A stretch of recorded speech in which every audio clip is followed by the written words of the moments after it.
Welcome to electrical edus on. അപ്പോൾ നിങ്ങൾ തമ്പനിയിൽ കണ്ട പോലെ തന്നെ ISRO സയന്റിസ്റ്റിന്റെ രണ്ട് എക്സാം ഡേറ്റ് വന്നിട്ടുണ്ട്. ഓക്കെ.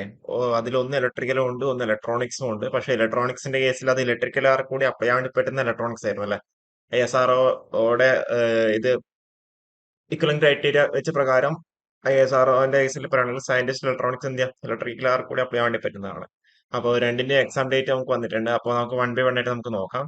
അപ്പൊ അതിലേക്ക് പോകുന്നതിന് മുന്നേ നമുക്ക് ജസ്റ്റ് എന്ത് ചെയ്യാം, ഇതിപ്പോ 4/5/2023 വന്ന നോട്ടിഫിക്കേഷൻ ആണ്. അതിന്റെ കേസിൽ ഇലക്ട്രിക്കൽ ഡേസിൽ 14 വേക്കൻസിയാണ് റിപ്പോർട്ട് ചെയ്തിട്ടുള്ളത്. ബിടെക് ആയിരുന്നു ക്വാളിഫിക്കേഷൻ വന്നിട്ടുണ്ടായിരുന്നത്.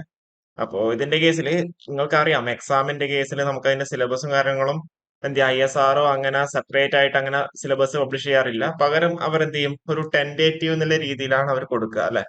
അപ്പൊ അങ്ങനെ ടെന്റേറ്റീവിന്റെ രീതിയിൽ പറയുകയാണെങ്കിൽ പണ്ടൊക്കെ എന്ന് വെച്ച് കഴിഞ്ഞാല് ഒരു ടെക്നിക്കലിന്റെ ക്വസ്റ്റ്യൻസ് 80 ക്വസ്റ്റ്യൻസ് വെച്ചുള്ള ടെക്നിക്കലിന്റെ ക്വസ്റ്റ്യൻസ് മാത്രമേ ഉണ്ടാവാറുള്ളൂ. ഇപ്പോഴെന്താ അവർ ചേഞ്ചസ് വരുത്തുന്നത്, രണ്ട് പാർട്ടാക്കിയിട്ടാണ് ഡിവൈഡ് ചെയ്തിട്ടുള്ളത്. പാർട്ട് എ പാർട്ട് ബി എന്നുള്ള രീതിയിൽ. അപ്പോ പാർട്ട് എന്ന് വെച്ചാൽ 80 മൾട്ടിപ്പിൾ ചോയ്സ് ക്വസ്റ്റ്യൻസ് ആയിരിക്കും ഉണ്ടാവുക from the specialization, core specialization. Okay. അപ്പോ അപ്പൊ അങ്ങനെയാണെന്നുണ്ടെങ്കിൽ 80 MCQs ആയിരിക്കും. അതിനെന്ത് ചെയ്യാം, നെഗറ്റീവ് മാർക്കിംഗ് ഉണ്ട്, 1/3 എന്ത് നെഗറ്റീവ് മാർക്കിംഗ് ഉണ്ട്.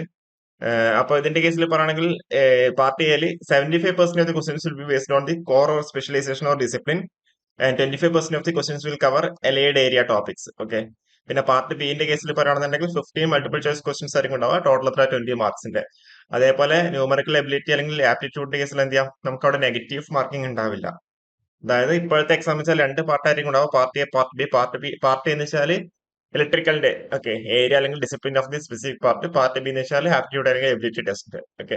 അപ്പൊ അതിൽ എന്ത് ചെയ്യാം, ന്യൂമറിക്കൽ റീസണിംഗ് ഉണ്ടാവും, ലോജിക്കൽ റീസണിംഗ് ഉണ്ടാവും, ഡയഗ്രമാറ്റിക് റീസണിംഗ് ഉണ്ടാവും, അബ്സ്ട്രാക്ട് റീസണിംഗ് ഉണ്ടാവും, അതേപോലെ ഡിഡക്റ്റീവ് റീസണിംഗ് ഉണ്ടാവും. അപ്പൊ ഇതാണ് സയന്റിസ്റ്റ് ഇലക്ട്രിക്കലിന്റെ കേസിൽ പറയാനുള്ളത്. ഇത് കഴിഞ്ഞിട്ട് എന്ത് ഇന്റർവ്യൂവും കാര്യങ്ങളും ഉണ്ടാവും. അപ്പൊ ഇതിന്റെ ഒരു എക്സാം ഡേറ്റ് വന്നിരിക്കുന്നത് ഓൾറെഡി നമ്മൾ പറഞ്ഞു, മെയ് 4 വന്ന നോട്ടിഫിക്കേഷൻ ആണ്. അപ്പോ written test for the post of scientist engineer SC schedule to be held on 17/12/2023 Sunday afternoon ആണ്. ഓക്കെ. അപ്പൊ അതായത് 17-ാം തീയതി, ഡിസംബർ 17-ാം തീയതി ഉച്ചയ്ക്ക് ശേഷം ഷെഡ്യൂൾ ചെയ്തിട്ടുണ്ട്. അതേപോലെ എന്ത് ചെയ്യാം, ഡിസംബർ ഫസ്റ്റ് വീക്കോടുകൂടി നിങ്ങൾക്ക് അവിടെ അഡ്മിറ്റ് കാർഡ് അല്ലെങ്കിൽ കോൾ ലെറ്റർ എന്ത് ചെയ്യാം, ഡൗൺലോഡ് ചെയ്തെടുക്കാൻ വേണ്ടി പറ്റുന്നുണ്ടാവും. അതേപോലെ നമ്മൾ നേരത്തെ പറഞ്ഞ ഒരു പോസ്റ്റ് തന്നെയാണ് എന്ത്, സയന്റിസ്റ്റ് ഇലക്ട്രോണിക്സ്. ഇലക്ട്രോണിക്സിന്റെ 90ഓളം വേക്കൻസീസ് ഉണ്ട്. ഇതെന്താ, നിങ്ങൾക്ക് ഇലക്ട്രിക്കലുകാർക്ക് അപ്ലൈ ചെയ്യാൻ വേണ്ടി പറ്റുന്നതാണ്. കാരണം വെച്ചാൽ ISROയുടെ കേസിൽ ഇക്വലന്റ് ക്വാളിഫിക്കേഷനിൽ എന്താ, സയന്റിസ്റ്റ് ഇലക്ട്രോണിക്സ് എന്ന് പറഞ്ഞു കഴിഞ്ഞാൽ ഇലക്ട്രിക്കൽ ആൻഡ് ഇലക്ട്രോണിക്സ് ആർക്ക് കൂടി അപ്ലൈ ചെയ്യാൻ വേണ്ടി പറ്റുന്നതാണ്. ഓക്കെ. അപ്പൊ ഇതിന്റെ കേസിൽ പറയുന്നത് 90 വേക്കൻസീസ് ഉണ്ട്. അതേപോലെ എക്സാം പാറ്റേൺ എന്ന് പറഞ്ഞാൽ നമ്മൾ നേരത്തെ പറഞ്ഞ സെയിം പാറ്റേൺ തന്നെയാണ്. പക്ഷെ ഇതിൽ എന്തായിരിക്കും, ഇലക്ട്രോണിക്സിന്റെ ക്വസ്റ്റ്യൻസ് ആയിരിക്കും കൂടുതലായിട്ട് ഉണ്ടാവുക. ഇലക്ട്രിക്കലിലെ മെഷീൻസ് പവർ സിസ്റ്റം ഒന്നും ഉണ്ടാവില്ല. പകരം എന്തായിരിക്കും, ഇലക്ട്രോണിക്സ് ഓറിയന്റഡ് ഉള്ള ക്വസ്റ്റ്യൻ പേപ്പർ ആയിരിക്കും ഉണ്ടാവുക. Okay. Part A part B ഉണ്ട്. പാർട്ട് എന്ന് വെച്ചാൽ എന്താ, നമ്മൾ ഇലക്ട്രോണിക്സ് റിലേറ്റഡ് കാര്യങ്ങളും. പാർട്ട് ബി എന്ന് വെച്ചാൽ ന്യൂമറിക്കൽ ആപ്റ്റിറ്റ്യൂഡ് അല്ലെങ്കിൽ എബിലിറ്റി, ന്യൂമറിക്കൽ എബിലിറ്റി ടെസ്റ്റ് ആയിരിക്കും ഉണ്ടാവുക. അതിന്റെ 15 മൾട്ടിപ്പിൾ ചോയ്സ് ക്വസ്റ്റൻസ് 20 മാർക്സ് ആയിരിക്കും ഉണ്ടാവുക. നെഗറ്റീവ് മാർക്കിംഗ് ഇല്ല. പാർട്ട് ബിയിൽ നെഗറ്റീവ് മാർക്കിംഗ് ഇല്ല. പാർട്ട് എയിൽ എന്താ 1/3 എന്ത് നെഗറ്റീവ് മാർക്കിംഗ് വരുന്നു. അത് കഴിഞ്ഞിട്ട് എന്താ ഇന്റർവ്യൂ ഉണ്ട്. അപ്പൊ ഇതിന്റെ എക്സാം ഡേറ്റ് വന്നിരിക്കുന്നത് written test for the post of scientist category number ഇവിടെ കൊടുത്തിട്ടുണ്ട്, അഡ്വർടൈസ്മെന്റ് നമ്പർ.